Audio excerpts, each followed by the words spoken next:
सबसे खराब संपत्ति होत है ब्याज की, बिल्कुल गारंटी जानी और लखवा घला था आखिरी में। हाँ, बहुत ही खराब होते ब्याज को पैसा, ध्यान रखियो। औलाद वो मिटा दे है तुम जितो जोर के जे हो, जो धन जुरे अनीत सो 10 बरसों हर आए, और 11-12 बरस में जड़े मूड़ ले जाए वृंदावन बिहारी लाल की। एक टाइम भोजन करो, न चले तो 2 ही टाइम करो। अकेली रोटी छोड़े से कच्छु नहीं होए। कहूं रोटी छोड़े से भगवान मिलते तो बुकारेंगे तो बैठी होती वैकुंठ में, वे तो पत्ता ही पत्ता या खा रहे ने बाहर रखा है से भगवान मिले ना, पूरे रीच वैकुंठ में बैठे होते। और फरार को मतलब जो नहीं उपास, जैसो अब जे माता जी हरे कर रही होंगे, 14 किलो तो सायुदा ने खा ले, कई बार अन्न को दानो ही नहीं खाओ। 18 किलो मूंगफली की बीजी खा गई, 3 पी का चिप्स खा गई, 6 किलो सिंगारे को आटो हो, कराने वाले को 12,000 को बिल धरो, कई गुरु जी बार अन्न को दानो ही नहीं खाओ, जो आए फरार।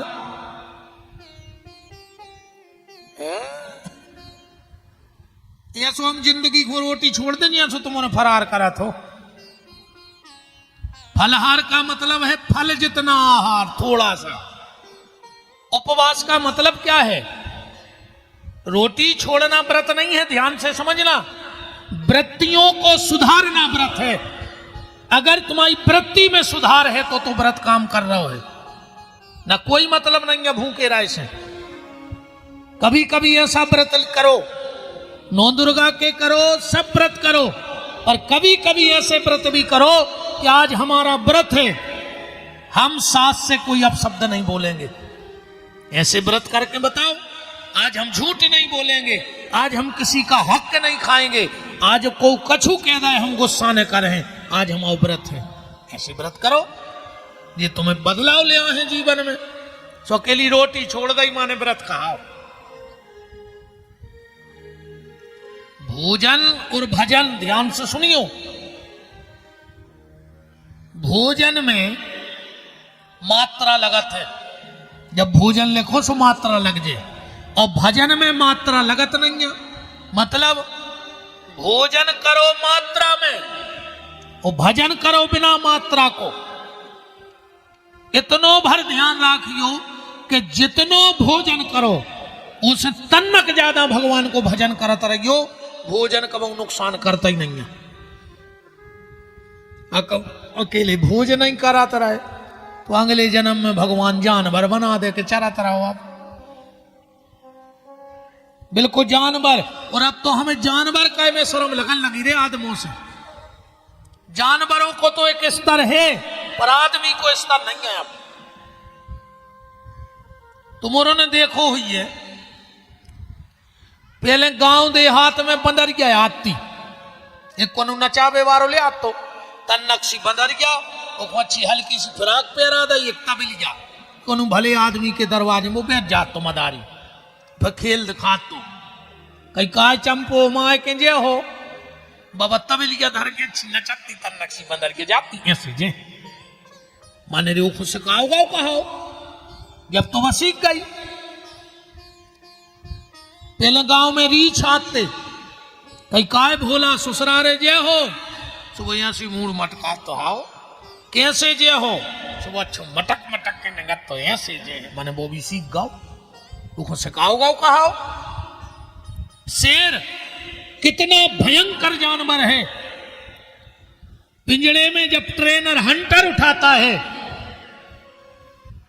वो कहता बाबूजी आए राम राम करो, वो शेर बिल्कुल नहीं जाने के राम राम क्या है, मनो दो ही पंजा उठा कर राम राम करत। अब बताओ रे, बंदरा सीख गाओ, रीछ सीख गाओ, वो शेर सीख गाओ, इतने 24 घंटा सिखा रहे, मनो अपने चित्ते नहीं चढ़ रही के राम राम खाओ। तो अपन उनसे गाय गुजरे कहा है कि नहीं कहा है? अपन जानवरों से भी गए गुजरे हैं। नाग पंचमी को नाग आऊ थे सांप बालो, अपन जब दक्षिणा डाल में जाओ तो अपन डरा थे। सपेरो का कहते डराओ ने, बोले काय, बोले हमने को जहर को दांत तोड़ के फेंक दो, अब एको डर खत्म, जय के थे वो। अब जब बुद्धि काम नहीं करते आए कि जब सांप को जहर को दांत तोड़ दो तो सांप को जहर खत्म, आज के आदमी को कौन स्वंग काट के फेंक दिए कि आदमी को डर खत्म हो जाए। सांप के अकेले दांत में जहर है, आज के आदमी के रोम रोम में जहर भरो है, पता नहीं कहां कबे कौन को काट देवे है, कोई भरोसा आज के आदमी को। सांप से भी खतरनाक होगा। अब पूरे लक्षण अपन में जानवरों के आ गए। अच्छा एक बात बताओ, जैसे फतेहपुर की गैया, हमें अगल बगल पता नहीं है कौन कौन गांव है, वो गांव चली जाए तो ते के गांव की गैया कौन दिक्कत न कहाई। अच्छा अगल बगल के गांव की भैंसें अगर फतेहपुर में चरवे आ जाएं तो ते की भैंसों को कौन दिक्कत न कहाई कि कहाई। हाँ, पर कहूं फतेहपुर में ये मोहल्ला को कुत्ता, कहूं फतेहपुर के वो मोहल्ला में चलो गो तो मोहल्ला के कुत्ता पटा दे।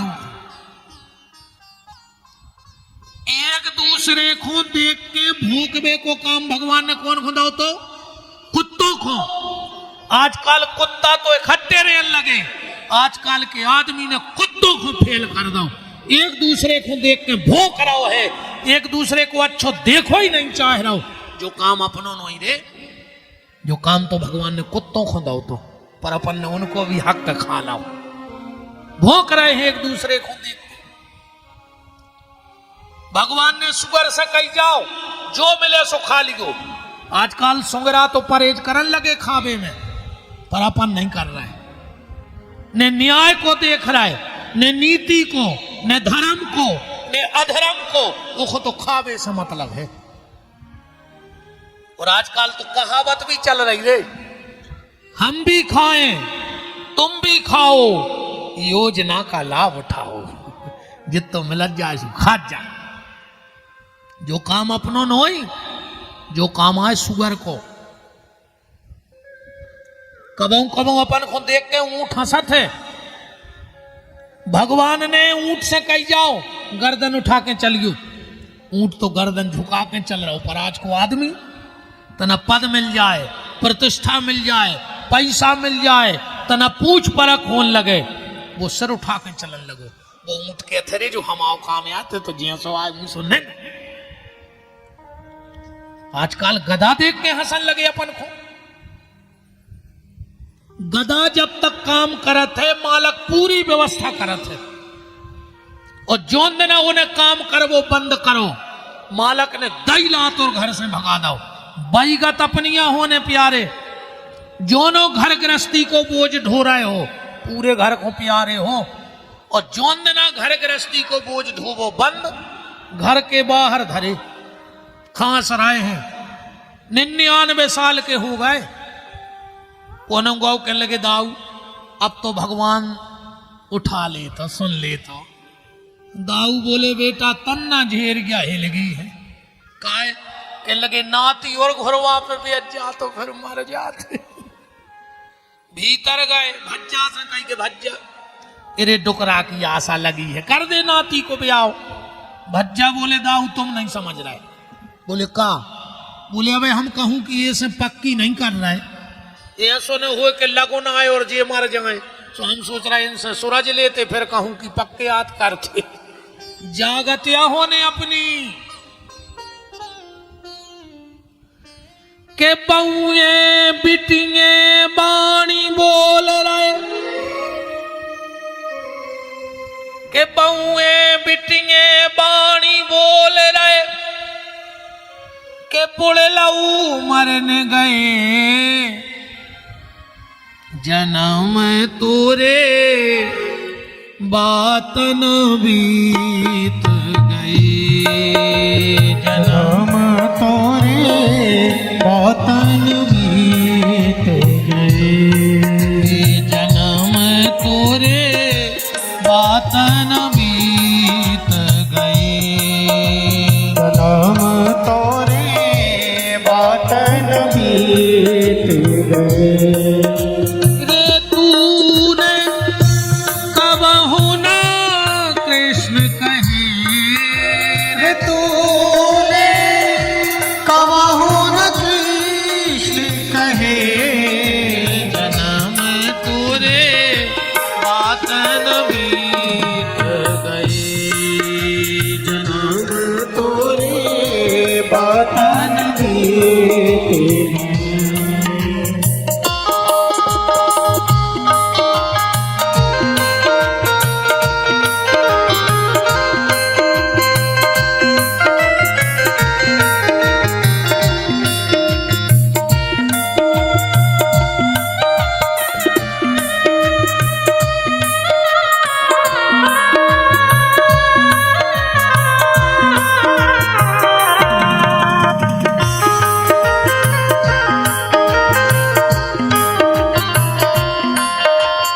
जन्म तोरे बात न बीत गई, जन्म तोरे बात न बीत गए। क्षत्रियान बिन विप्र ज्ञान बिन, घर संतान बिना, हाथ दान बिन, देह प्राण बिन, भोजन मान बिना, क्रिया कंठ बिन, मठ महंत बिन, हाथी दंत बिना, गणित अंक बिन, बिच्छू डंक बिन, आरती शंख बिना, शिष्य नमन बिन, नयन दरस बिन, नारी सुहाग बिना, राम बिना नर ऐसे जैसे, राम बिना नर ऐसे जैसे, अश्व लगाम बिना, जल जाए जिह्वा पापनी, राम के बिना, जल जाएगी क्या पापनी राम के बिना, जल जाए जिह्वा पापनी, राम के। तो भैया खूब भोजन करो, भोजन करबे में कोनो दिक्कत नहीं है, बस जितनो भोजन करो उससे तन्नक ज्यादा भजन करत रहियो, भोजन कबो नुकसान नहीं कर सकत। ये सब नियम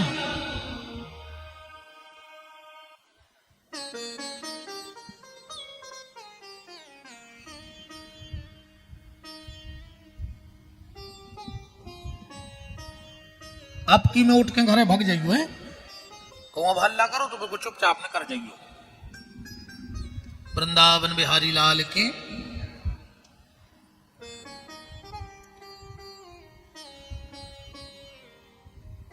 काहिरे भैया हम इतने पढ़े लिखे हैं ना, हम तुम्हें साची बताएं, हम भूल याद कथा करत करत के कया कह रहे थे भाई अच्छे विद्वान होते तो जाई हती के चलो सब अपन हो पता है, हमारी तो चले यार राम का कृपा से भूले और गए, सारे नियम बताए। श्री सुखदेव जी ने आकर के भागवत जी की बड़ी प्रशंसा की है यहाँ पर। अब सूत जी से शौनक ऋषि पूछ रहे हैं कि ये बताओ सुखदेव स्वामी ने कब कथा कही और किसके लिए कही। सूत जी महाराज कह रहे हैं कि स्वामी सुखदेव ने यह कथा राजा परीक्षित को जब श्राप लगा तब कही। सनकादिक ऋषि बोले कि ऐसे महामना धर्मात्मा राजा परीक्षित से क्या अपराध बन गया जिसके कारण राजा परीक्षित को श्राप लगा। सूत जी महाराज कह रहे ध्यान से सुनो, क्या कारण बना कि परीक्षित जी को श्राप लगा। महाभारत युद्ध का बिल्कुल अंतिम दिन था, महाभारत का बिल्कुल अंतिम दिन था युद्ध का। भीम के द्वारा दुर्योधन की जंघा तोड़ दी गई, भगवान ने विजय का शंख बजा दिया। अच्छा ये बात तो निश्चित थी कि महाभारत को युद्ध प्रारंभ ने बहुत और फैसला होगा तो के कौन को जीतने। हाँ, युद्ध भावने तो और फैसला आगा तो कि जीत कौन की हुई है। कैसे फैसला होगा, ध्यान से सुनियो। कुछ लोग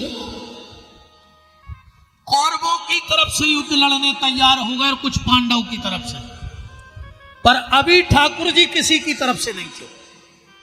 तो दुर्योधन ने सोची कि भगवान को अपनी तरफ मिला लें। सुबह सुबह युद्ध का न्योता देने गया, भगवान सो रहे थे। अरे जो है अहंकारी, और अहंकारी आदमी बैठवे उठवे में भारी सोचत है।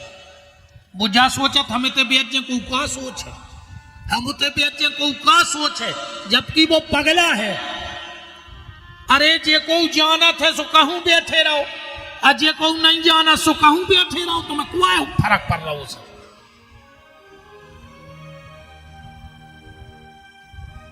एक बहुत बड़ो सेठ है, तो वो बंबई जा रहा हो, तो उनके नौकर नकई के अच्छे से कपड़ा पहन ले। सेठ बोलो पगला, ये तेरे हमें को नहीं चीने के हम सेठ आए, कपड़ा धल्ले हम बंबई में पहन ले। उते पहुंचे, नौकर ने कही के सेठ जी अब बदल ले कपड़ा। सेठ बोलो पगलाए थे हमें कुआ चीनत के हम सेठ आए, हम गाई 50 पहन रहे। आदमी की इज्जत कपड़ों से नहीं होए, आदमी का सम्मान उसके चरित्र से, उसके व्यवहार से और उसके भजन से होता है। कपड़ों से इज्जत मिलत होती, कपड़ा ले तो गए हुई हो तुम्हारे दुकान पे, तुम्हारे हम कहते महीना में 3 जोड़ी ले आत हो, जो दुकान के बाहर में पुतरा से धरे रहे थे, वे तो दिन में 10 बेर कपड़ा बदला थे। आज तक कौन उनके पांव पर है यार, चलो ये पुतरा के पांव पर ले जो 10 बेर कपड़ा बदलत। आदमी का सम्मान उसके चरित्र से होता है, ना कि कपड़े से होता है। दुर्योधन अभिमानी है, गया और जाके भगवान के पलंग पे सिराने बैठ गए। तनक देर में पहुंचे अर्जुन। अर्जुन भगवान के भक्त हैं, ये जाके बैठ गए चरणों में। थोड़ी देर बाद भगवान सो के उठे। अब देखियो फैसला होने कौन को जीतने कौन को हारने। अर्जुन बैठा है चरणों में पलंग पे और दुर्योधन बैठा है सिराने। अब भगवान सो के उठे, सो जैसे हम बैठे हैं सही बैठ गए पलंग पे। अब नजर कौन पे पर है, पहली अर्जुन पे पर है कि नहीं, वो सामने बैठो। भगवान बोले अरे अर्जुन तुम, दुर्योधन बोलो कि हम 2 घंटा पहले क्या बैठे। अच्छा अब जैसे पीछे बारे से बात करने तो कैसे हुज्जे, ऐसे हुज्जे। भगवान बोले अरे दुर्योधन तुम, होगा फैसला कौन को जीतने कौन को हारने। कैसे, अर्जुन पे कैसी नजर पड़ी भगवान की, सीधी, और दुर्योधन पे कैसी पड़ी, तिरछी। और जे पे भगवान की तिरछी नजर हो जाए वो कोनो युद्ध जीत सकत का, बताओ। और जे पे भगवान की सीधी नजर हो जाए वो कोनो युद्ध हार सकत का। अपने के लगत यार वे तो आजकल बहुत बढ़ रहा है, कह लगे भज्जा उन पे भगवान की सीधी नजर है रे, वो परिवार पे हमें कह लगे रे वो परिवार तो मिट गाओ, कह लगे भगवान की तिरछी नजर हो गई उन पे। ऐसे भैया तुम्हारे एक काम करियो, 24 घंटा में एक बार ये अजब धाम में कौमार्य सरकार के सामने खड़े हो जाइयो। ओ के वे काए कहियो भगवान हम पे सीधी नजर डारे रहियो। कौने आए उड़ते होने करा तो भर रहा है, तो भगवान देखे ना आए खुन कर गाओ, ना आए खुन कर गाओ, मर जाओ तुम पे तिरछी नजर हो जाए छोने। इस 24 घंटा में एक बार भगवान के यहां सीधी नजर बना के रखना। अच्छा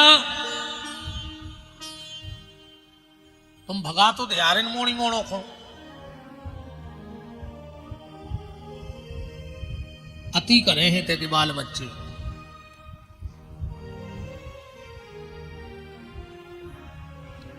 फेल फुट बैठा दे ज्यादा हम सही तरह मजा उसी डांटिया देते हैं ज्यादा बीच बीच में कहता हूँ चज्जे ने मान है बाल बच्चे वो बंदरा मुश्किल से समरथ है भगाने नहीं है सुधारने तो नहीं हुआ है दद्दा ये नहीं घुस सुनाने कथा अब को हमसे कहो कि सुधर जा अब सुधर है हम सूरज वे को टेम हो रहा हूँ अब सुधरवे की चांस खत्म है अब तो सूरज वे की गली खुल रहे हैं फिर भी तना बीच बीच में डांट दो चज्जे तो भी शांत से बने रहे थे पांडवों की विजय हो गई। अच्छा एक कोई ऐसी भी आप घटा सकत हो कथा को महाभारत का जो चुनाव है वो काय का चुनाव है धर्म का और अधर्म का।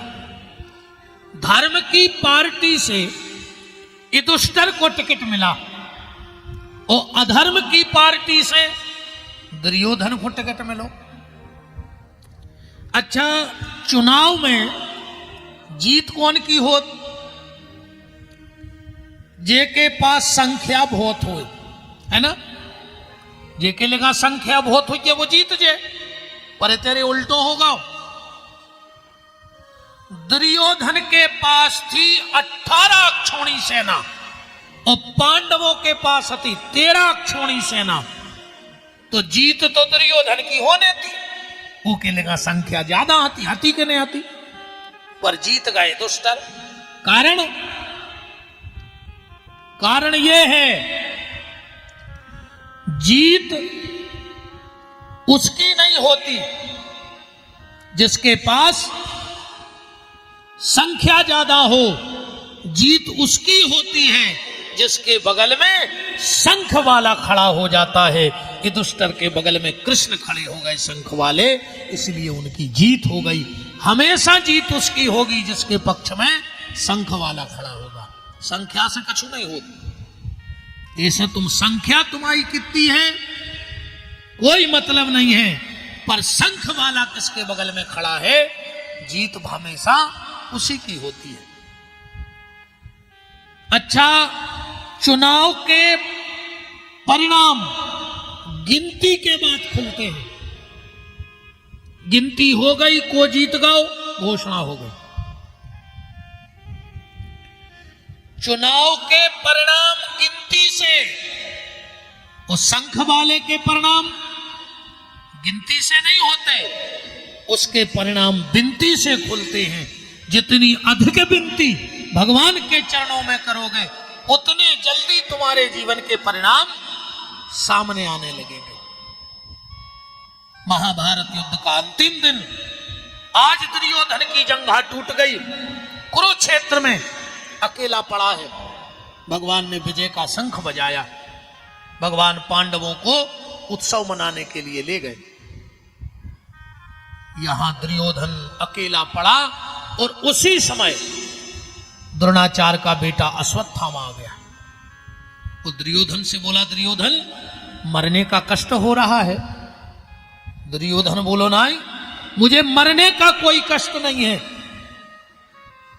फिर दुर्योधन बोलो कि अश्वत्थामा में जा दिक्कत बन गई कि हम 100 भैया हते और 99 मर गए हम मरबे बारे हैं और पांडव हते 5 अगर उनमें से एक मर जातो तो हम सुख से मर जाते। जवाब दुष्ट आदमी जिंदगी भर दुष्टता करी और मरत मरत भी वो दुष्टता ही करके जे है इरे वो कछु कछु को स्वभाव बन जाए।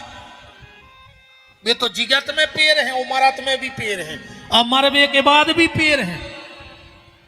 एक गांव में एक आदमी है तो वो दिन भर गांव में एक ये से भी दो एक ये से दिन भर लड़ाई करवाए वो के कोने हटवाएंगे पीछे वो होगा बूढ़ो। उन्हें सोची हम मर जाए गांव के सुखी हो जाए। अब वो टेंशन बनी कि क्या करें यार हम मरे और गांव के सुखी हो जाए हम मरे और गांव के सुखी हो जाए।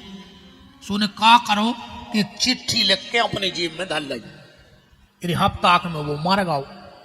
अब को तो हतो ही नहीं हो कैसे गांव भर के जुड़े सियाने कह लगे अब चलो कैसा हुआ तो मनवा आए तो गांव को अब लकड़ी जा तो दे नहीं पर के जेब में हाथ डारो से निकली एक पर्ची बोले पड़ गयो में का लिखो वो पर्ची में पता उन्हें का लिखो तो कहने लगो पूरे गांव से हम हाथ जोड़ के माफी मांग रहा है, हमने जिंदगी भर गांव भर को पेरो है, हमने लड़ाई करवाई झगड़ा करवाए, पर तुमने सब भले आदमी हमें माफ कर दियो।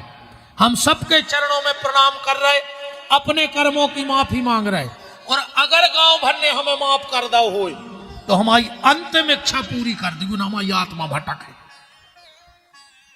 गांव के बोले कि पढ़ो रे अंतिम इच्छा का है, उन्हें लिखो कि हमें ऐसा न मार गयो, हमारे पेट में पहले तो एक खूंटा ठोक दियो और हमें गदा पे मर घटा लेने जज्जो, हमारे पांव में रस्सी बांध के खचोरत मर घटा ले जज्जो। अब लड़कों ने कही सियानों से क्या करने, अब सियाने बोली जी सो भी हतो हतो तो अपने ही गांव को कर दो कि अंतिम इच्छा पूरी। सो के पेट में खूंटा ठोको, पांव में बांधी रस्सी खचोरत जा रहे थे, इतने मेरी पुलिस आ गई, पूरे गांव को उठा ले गई। 20 साल पेशी करत रहे गांव भर की, माने उन्हें जिगत में भी पेरो और मर गांव सो पूरे गांव के पेशी करत रहा 20 साल। कछु कछु को जो स्वभाव होते कि वे तो पेर हैं, यही को भाई दुर्योधन कह रहा है कि अगर पांडवों में से एक भी मर जाता तो हम सुख से मर जाते। अश्वत्थामा ने कहा दुर्योधन अभी कुछ नहीं बिगड़ा, अगर मेरे मरने के पहले एक भी पांडव का सर काट के ले आए तो हम मरने के बाद भी तुम्हारे ऋणी रहेंगे। और रही बात सेनापति की, जाओ हम तुम्हें सेनापति बनाते हैं आखिरी, इन्हें अपने खून से दुर्योधन को तिलक लगा दो। अश्वत्थामा चला पांडवों को मारने, पर जाको राखे साइया, मार सके ना को बाल न बाको कर सके, जो जग बैरी होए। चला, पांडव तो घर में थे नहीं, पांडव के बच्चे पांडव के बिस्तर में सो गए।